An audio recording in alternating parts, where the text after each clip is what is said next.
So this one says Algebra 1, Semester 2, and it's Unit 1 on Exponents. And it's Lesson 4, Multiplying Polynomials Practice. So the unit is Exponents. The lesson is Multiplying Polynomials Practice. Match up the title with the table of contents and the other assignment you have to do and where it goes in your notes under creatormath.com according to the table of contents. Follow the following, copy the following problems into your composition book on the correct pages according to the table of contents with the notes for those pages. Don't forget the notes. You need that additional material in addition to these problems. There's a lot of background information explained there from creatormath.com under the Algebra tab. So you're just talking about what does CLT stand for, combined like terms. You're looking at the difference between adding and multiplying. Here's an x squared added to an x cubed. Here's an x squared multiplied by an x cubed. It's all the difference in the world. The combined like terms applies to addition and subtraction. It does not apply to multiplication. Multiplication is a much freer rule system. The rules are tighter when it's addition and subtraction. And what has to happen is the bases have to be the same. They are here, both x's. But also the powers have to be the same. Here, this is an x squared, and this is an x cubed. They don't have the same powers. These are not like terms if you're trying to add them. So you can't add them. They literally sit here like this with a plus between them. That's as simplified as you can get. Now, when it comes to this one, when we're multiplying, the rule set changes completely. And I think the hardest thing for students is to get their brain to sort of see all these details and shift between all the rule sets. They learn this one, they get it.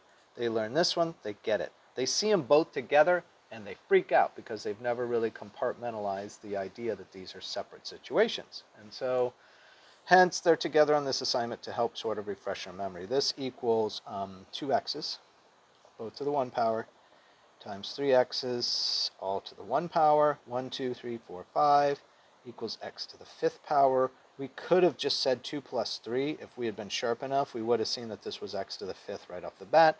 This is more of, a shortcut. But this is an explanation of what's happening. Make sure you know both, and that's why they're asking us to circle this.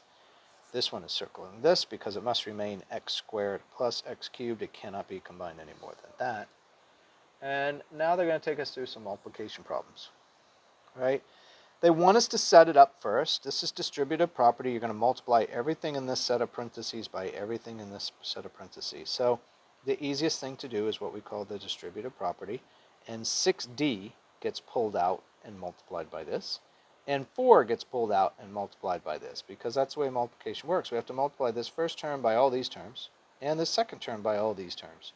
You got to do all the multiplication steps. So what they would like us to write is 6d, and I'm going to put it in a parentheses to show it's multiplied, by this whole thing here, which is 4d squared plus d plus 1, plus, why is it plus? Because there's a plus right here, and then the 4 times the 3 terms, 4d squared plus d plus 1.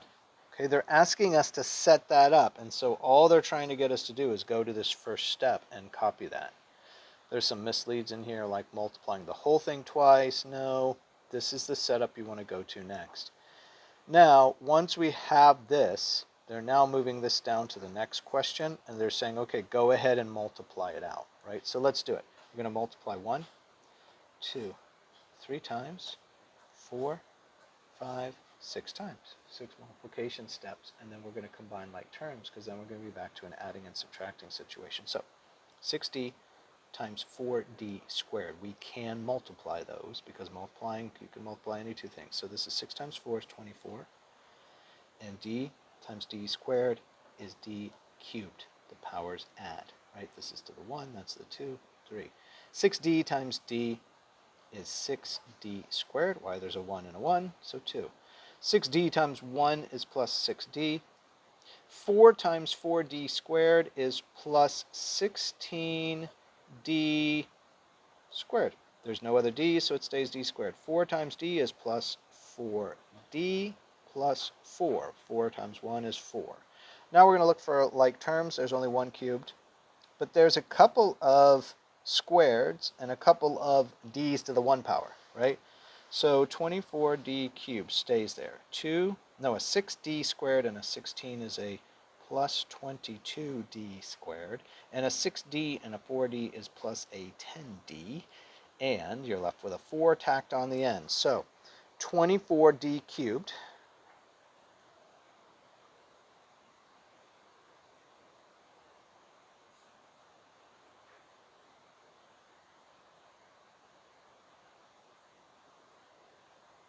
Oh, well, okay. They're making me go one step.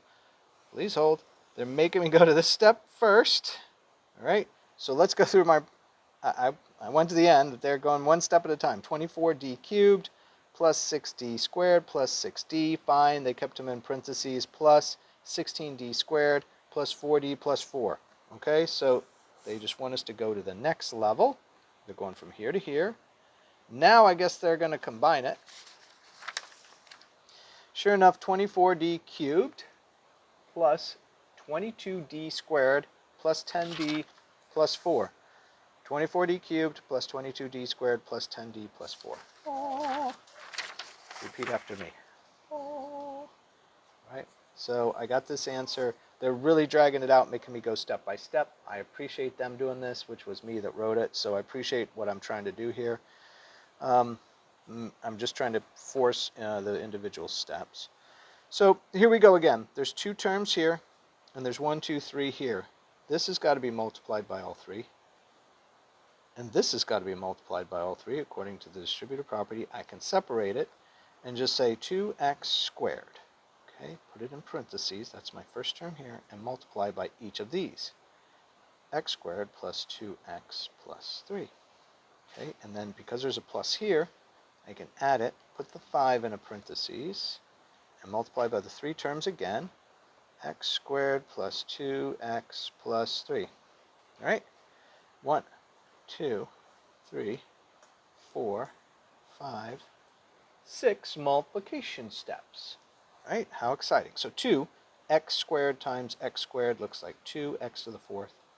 2x squared times 2x looks like plus 4x cubed. 2x squared times 3 is plus 6x squared plus 5 times x squared is 5x squared plus 10x. 5 times 2x plus 3 times 5 is 15. Something tells me they're going to make me go to individual steps. Here's the first.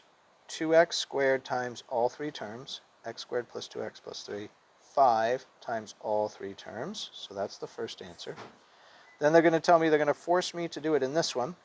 2x to the 4th plus 4x cubed plus 6x squared plus 5x plus 10x plus 15. There you go. That's the next step. And then something tells me I'm going to go to the next step right here. Let's see if I can get it. You ready? 2x to the 4th plus 4x cubed plus 11x squared plus 10x plus 15. Wow, my handwriting is getting worse as I go through this. 11x squared and 10x and 15. Oh, check. And it looks like one more problem. They're going to run through all of the steps for us. So let's see if we can do it. Again, it's distributive, right? This is going to be multiplied by 4x because it's got to be multiplied by all 3 terms. And the -6. Look, we got some negatives. This is going to be a little bit more interesting. Let's see if I get caught up by some negatives here, okay? So first things first. 4x times all 3. 3x squared minus 5x, get my negative in there, plus 7. And, negative. Now, I'm tempted to do one of 2 things. I could say minus, and I could put the 6 in a parentheses, but that would require me to do a second step. So I'm going to say plus a -6. And I know that freaks students out because they think that negatives and minuses aren't the same thing, but largely they function the same way in a lot of cases. So if this either is a minus out here, it functions as a minus, but if you go plus a negative, it still functions as a minus once it multiplies through. Is my 2 cents worth, all right? Rewrite the 3 here, 3x squared minus 5x plus 7. There's the first answer there. I'm checking my answer, -6, 3x squared minus, yep, that's that, check. Now I'm going to go to this level and multiply it out. 4x times 3x squared is 12x cubed.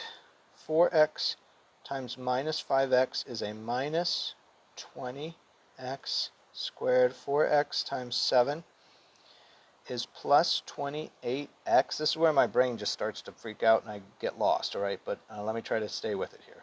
Negative 6 times 3 is 18, so minus 18x squared. Negative times a negative is a positive.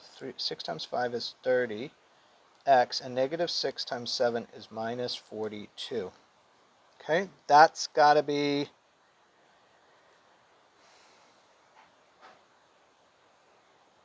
here. That's this answer. Okay, so 12x cubed minus 20x squared plus 28. I'm checking each one as I go. And this one's plus, and then they're all in the parentheses. And that's okay too, but my minus 18 plus 30x minus 42 is equivalent also. It's going to run the same way. So this is okay. And now let's combine it. 12x cubed. There's two x squareds here, a minus 20 and a minus 18 for a minus 38x squared. There's two x's here, a 28 and a 30 for a plus 58x and a minus 42. Let's see if I concentrated. 12x cubed minus 38x squared. I'm checking it right here. Plus 58x minus 42. Check. Check. All right. So what you're seeing is a shifting between distributive property of multiplying exponents, right, and variables, and then combining like terms when we add and subtract them. And in the end, they call this multiplying polynomials, all right? Multiplying polynomials, and principally using the distributive property and then combining like terms after that. Make sure you find this on creatormath.com and get it on the right page in your composition book according to the table of contents.